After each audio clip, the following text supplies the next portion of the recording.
Olá meus amigos, sejam todos muito bem-vindos ao canal Politizando. Eu sou o William Jacob e eu quero começar pedindo a ajuda daqueles que não se inscreveram no canal. Se puderem, se inscrevam, ativem as notificações e se gostarem do vídeo, deixem o like porque isso é importante. Se não gostar, deixa o dislike, depois deixa um comentáriozinho aqui. Recebi uma sugestão aqui no e-mail de que até um bom dia, boa noite é importante para que a gente aumente o engajamento e aí o YouTube consiga, enfim, sugerir o nosso canal para outras pessoas. Então essa ajuda também é muito importante. Pessoal, o Ciro foi entrevistado no canal do Rica Perrone, fez um sucesso danado, eu até analisei, eu fiz um vídeo aqui específico sobre aquela live, vou deixar o link aqui para quem não assistiu ainda. E o Ciro disse algo lá que eu fiquei pensativo durante alguns dias, montei um roteiro e quero refletir aqui junto com vocês a respeito desta fala dele para o Rica Perrone. Então veja bem, eu estou nessa luta há muitos anos. Eu fui candidato em 98. Contra o Lula e contra o Fernando Henrique. Mas naquele momento ninguém clamava por uma terceira via. Hoje muita gente espera pela isto é uma bomba. Isso está armando para o Brasil uma tragédia. É só recuperar. Essa é a sua melhor chance. A minha melhor chance disparada. Bom, pessoal, e essa frase final foi a que eu fiquei pensando nela durante alguns dias. Essa é a minha melhor chance disparado. Vamos analisar, eu não vou entrar nos detalhes aqui de quando ele se candidatou em 98 e nem em 2002, porque ali eu era adolescente, mas em 2018 eu me lembro bem de que ali era uma eleição que tinha um candidato marcado para perder, Fernando Haddad, do PT. Porque o sentimento dominante era o do antipetismo. Então isso era evidente, a gente conversava com as pessoas e observava, olha, não tem jeito, e as pesquisas mostravam isso. Os bolsonaristas pegam pesquisa de um ano antes das eleições, ou de 6, 7 meses, e querem mostrar, e as pesquisas falavam que Bolsonaro perderia. Mas durante a campanha, quando realmente começou, Haddad aparecia já como derrotado no eventual segundo turno contra o Bolsonaro, lembrando que ali existia a fraude do PT apresentando Lula, perseguido ou não, eram outros 500, mas ali estava condenado em segunda instância, preso em Curitiba, não podia ser candidato, o PT mente ampliando o antipetismo, então todo mundo sabia que se o Ciro fosse para o segundo turno contra Bolsonaro, derrotaria Bolsonaro, as pesquisas mostravam isso, mas o PT insistiu, ignorou o antipetismo. O Paulo Henrique Amorim, por exemplo, tentou alertar antes do primeiro turno, mas de nada adiantou. Então a gente foi para a eleição e o antipetismo venceu na figura de Jair Bolsonaro, claro que juntando facada, juntando Lava Jato, juntando fake news. Agora nós estamos num cenário diferente. Tudo indica, pelo que apontam as pesquisas, que o candidato marcado para perder em 2022 será Bolsonaro, por conta do antibolsonarismo, justificável. Esse governo é uma tragédia na área econômica. Nós temos aí desempregados, desalentados, informais, enfim, vamos falar disso mais pra frente aqui. Questão da pandemia, então tudo isso gerou nas pessoas muita raiva. Algumas pessoas estão odiando Bolsonaro. E aí o sentimento captado pelas pesquisas, quando perguntado assim, você quer que continue? Você quer que mude? A maioria do eleitorado quer mudança. E neste momento, a gente tem que respeitar o retrato que as pesquisas nos trazem de agora, é de que o eleitorado, olhando para o Bolsonaro e vendo que Lula, que já começa a pesquisa, o PT tem um eleitor cativo ali de 25% a 30%, que foi mais ou menos o que o Lula começou ali quando ele teve devolvido os seus direitos políticos. Então o eleitor olha para o Lula e fala, opa, essa aqui é a minha melhor chance de derrotar Bolsonaro. E por enquanto, o Lula está surfando num percentual muito acima daquilo que realmente ele vai ter. Por que eu estou dizendo isso? Porque o antipetismo não acabou. Então, em 2022, nós teremos o antibolsonarismo dominando, mas não nos enganemos. O antipetismo injusto, que é aquele de kit gay, mamadeira de piroca, aquilo colou em 2018, agora, aquilo, de certa forma, o pessoal está mais cuidadoso agora. Muita gente percebeu que aquilo era uma fraude do bolsonarismo. Mas o antipetismo justo, por conta da tragédia da economia do governo Dilma, por conta da corrupção que foi elemento central do governo do PT, Palocci. Onde é que o Palocci arruma 100 milhões? Será que o Palocci trabalhou, deu duro, aí de repente conseguiu juntar 100 milhões e falar, não, acho que eu vou pegar esse dinheiro que eu ganhei honestamente e vou devolver? Pelo amor de Deus. Então o Lula e o PT serão cobrados em 2022 por aquilo que realmente foi erro do PT e contradição do PT. Então o antipetismo vai voltar. Então a gente percebe que há um espaço gigantesco para que uma outra alternativa ocupe esse espaço e aproveite esse sentimento de nem Lula, nem Bolsonaro. Só que aí está um detalhe importante. Não adianta você ir para a campanha falando, eu sou nem Lula nem Bolsonaro, como o Reinaldo Azevedo tem criticado, e neste ponto, né, quando ele diz que tem candidatos querendo se oferecer apenas negando a polarização, realmente a população pode olhar para isso e falar, peraí, não, mas eu quero uma proposta. Aí é um erro do Reinaldo quando ele fala que ninguém apresenta, porque o Ciro está apresentando. E aí eu começo a entender por que o Ciro disse essa é a minha melhor chance. Porque quando a gente olha, primeiro, para esse sentimento dominante, anti-bolsonarismo, e ao mesmo tempo, daqui a pouco, o antipetismo volta. Então a população vai querer outro, que não seja nem Lula nem Bolsonaro. E diante do cenário econômico, da tragédia que a gente se encontra no Brasil, a população vai clamar por ideias, por projeto. Eu acompanho todas as entrevistas que o Ciro concede. E eu sei que muitas vezes a gente fala assim, quando o Ciro começa a falar dos números, quem acompanha ele mais vezes já sabe de cor, mais ou menos ali, desempregados, desalentados, os informais, o pessoal com nome no SPC, empresas na antessala da quebra. Ele vai falando, e a gente às vezes se esquece de que esses números representam pessoas. Então isso é o cidadão que às vezes está ali ouvindo e fala, peraí, eu estou no SPC. O pequeno empresário que olha fala, eu estou afundado aqui no cheque especial e não consigo sair. Ou é o cara que está desempregado, olha, ele está falando de mim. Ou é o cara do iFood que está com um caixote nas costas, entregando corrida com o estômago roendo de fome, o Ciro fala desse jeito. É gente. E a gente observa agora o governo tomando medidas totalmente descabidas, aumentando o juro da taxa Selic, como se a inflação fosse inflação de demanda. E aí vem o vídeo do Ciro no Roda Viva em 2020, e a hashtag Ciro avisou não para de subir no Twitter. Porque o Ciro tem avisado, e aí o pessoal começa a prestar atenção. E com todo respeito aos demais candidatos, olha, alguns que se apresentam agora, seria simplesmente um Bolsonaro sem as boçalidades do Bolsonaro. Um Bolsonaro educado, um Bolsonaro moderado, um Bolsonaro que atendesse aí o que eventualmente esse ou aquele aliado político, ou o que o Michel Temer quer. Então, quando eu vejo alguns candidatos, aí, tipo Dória, por exemplo, já está falando cada coisa que eu olho e falo, meu Deus do céu. Então, muitos querem mudar só de fachada. Você muda o nome, mas não muda aquilo que é a tragédia brasileira, que é o modelo econômico e o modelo de governança. E aí, não podendo atacar as ideias do Ciro, chamam ele de quê? Destemperado, bocão. E a gente vai para outro cenário, que é o cenário agora de polarização política, em que os atores principais, hoje eles conversam só com o seu nicho.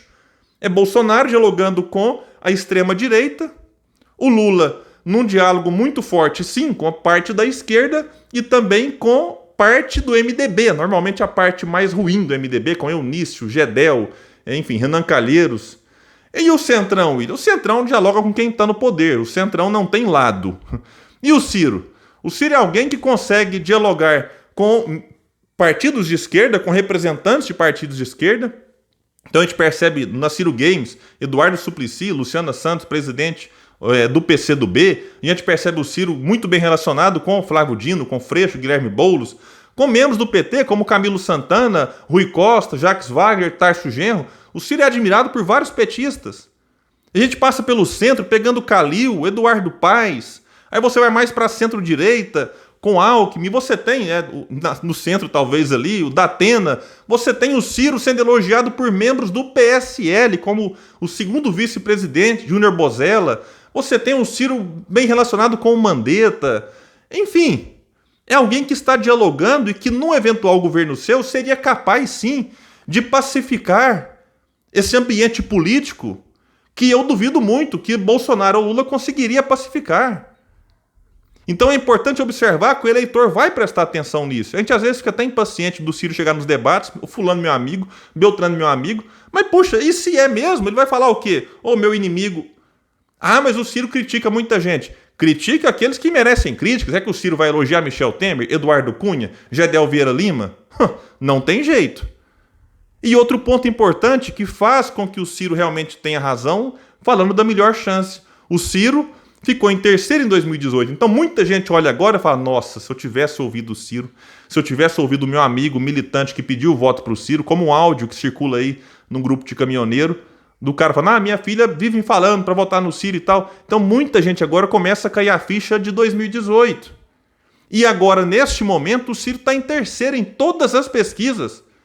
Isso não basta, é claro que não basta. Mas o Ciro hoje está numa posição que é o sonho do Dória, do Leite, do Mandetta, do Datena, de qualquer outro que hoje quer quebrar a polarização. Então essa posição consolidada, por enquanto, faz com que o Ciro atraia a atenção dos indecisos e dos desanimados, que momentaneamente até falam que vão votar no Lula ou no Bolsonaro, mas estão só esperando o Ciro crescer um pouco mais, que aí o Ciro começará a tirar voto de quem? De todo mundo. De quem está atrás, pegando voto útil, e de quem está na frente, mas que está na frente com Lula ou Bolsonaro porque tem medo um do outro. Então, outro ponto importante que o cenário de segundo turno apresenta é que o Ciro, tirando o Lula, que está inflado os seus números, é quem derrota Bolsonaro com a maior vantagem. E contra Lula, o Ciro está atrás, por enquanto sim, mas ele é o candidato que tem menor distância para o Lula, então daqui a pouco o eleitorado começa a prestar atenção nisso também. Então, quando o eleitor começa a olhar para as ideias do Ciro, por essa posição que ele ocupa agora, aí, meus amigos, é o que muita gente fala, é um caminho sem volta. Que o cara começa a assistir palestra, assiste uma entrevista, assiste uma live, e realmente ele fala, esse aí realmente tem a solução para os problemas do país. E a campanha está antecipada. A tragédia do Bolsonaro é tão grande que agora está todo mundo já meio que em pré-campanha. E aí o Ciro aqui tem uma outra vantagem. Porque não ocupar um cargo neste momento dá a ele uma maior liberdade, que, por exemplo, o Dória e o Leite não têm. Claro que isso tira um pouco de visibilidade, porque o Leite e o Dória estão aí aparecendo na televisão por serem governadores de 2 estados importantes. Mas o Ciro com maior liberdade para participar de entrevistas, podcasts e articular nos bastidores, porque o que o Ciro faz não é só o que a gente vê. O Ciro tem reuniões aí frequentes, que ninguém fica sabendo, com grupos evangélicos, com grupos empresarial. Então isso é importante. E aí o Ciro também tem uma coisa que o Dória e o Leite, por exemplo, não tem, que é o seu partido resolvido. Ciro é o candidato do PDT e pronto. Então o Ciro, em relação aos outros, também apresenta essa vantagem. E, detalhe importantíssimo que a gente não para prestar atenção, Ciro tem João Santana, que não é apenas um marqueteiro. João sabe o caminho da vitória, já venceu 8 de 9 eleições presidenciais disputadas.